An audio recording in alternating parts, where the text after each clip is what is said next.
let's discuss reactions of anhydrides.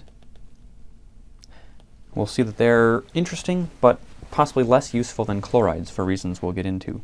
One way to industrially produce an anhydride is to react acetic acid with itself under quite harsh conditions, 800 degrees Celsius, and we can basically drive off water to produce the anhydride.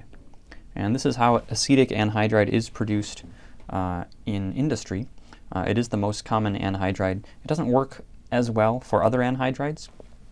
Another way to make anhydrides would be to start with the acid chloride with one R group on it and react the carboxylate anion of another carboxylic acid that has a different R group, and that would occur as a nucleophilic acyl substitution. We lose chloride as a leaving group, same mechanism as we've discussed before, and we'd end up with what we'd call an asymmetric anhydride. And actually I should probably use unsymmetrical. Asymmetric has a different connotation in organic chemistry. And so we have a way to make an unsymmetric anhydride. As far as the reactions of anhydrides go, very similar to acid chlorides. They have similar reactivity, similar reactions with various nucleophiles. Just that the leaving group now, of course, is this piece.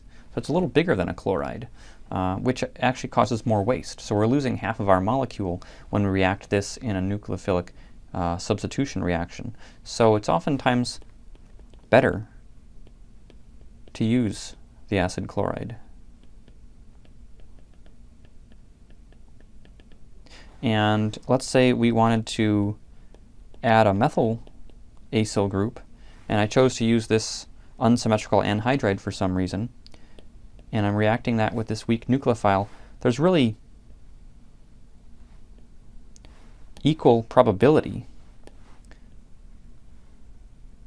of our nucleophile attacking either of those carbonyl species, and you can see that that will give us a mixture of products, and maybe my desired product involves adding that group to my alcohol, but I'm going to get a mixture, so it's not really an efficient reaction. So that's why it's probably better to use the acid chloride. The leaving group is smaller, there's less waste, and there's only one acyl group to attack. These molecules do have their uses. Let's look at one practical use of acetic anhydride. If we take salicylic acid, which looks like this, and we react it with acetic anhydride, we will acylate the phenol to make aspirin.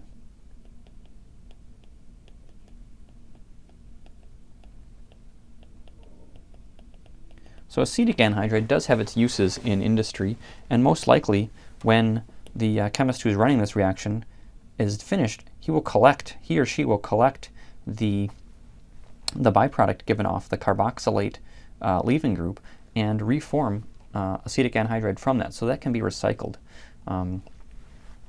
Another useful bit of anhydrides comes in the form of cyclic anhydrides. We could take succinic acid, which is shown here, it's a 5-carbon diacid, and if we subject it to high temperatures, we can get it to cyclize, lose water, and create this 5-carbon cyclic anhydride. And if we choose to react our cyclic anhydride with some random alcohol, we could end up with a product that looks like this. We acylate the alcohol, but of course the leaving group is still attached to our molecule, and so we've broken open the ring. After we work this up with acid, mild acid, we should be able to get a carboxylic acid on the other end. And so a cyclic anhydride, such as shown here, is a great way to add 2 functional groups to our molecule. We started off, we took this alcohol, we acylated it with one of the acyl groups here, making this new bond, and then we protonate the pendant carboxylate group. We end up with a carboxylic acid next to, a few carbons away from, our newly formed ester group. So cyclic anhydrides do have uses just as acetic anhydride does. Really, that's probably the only common uses of anhydrides that are common in industry.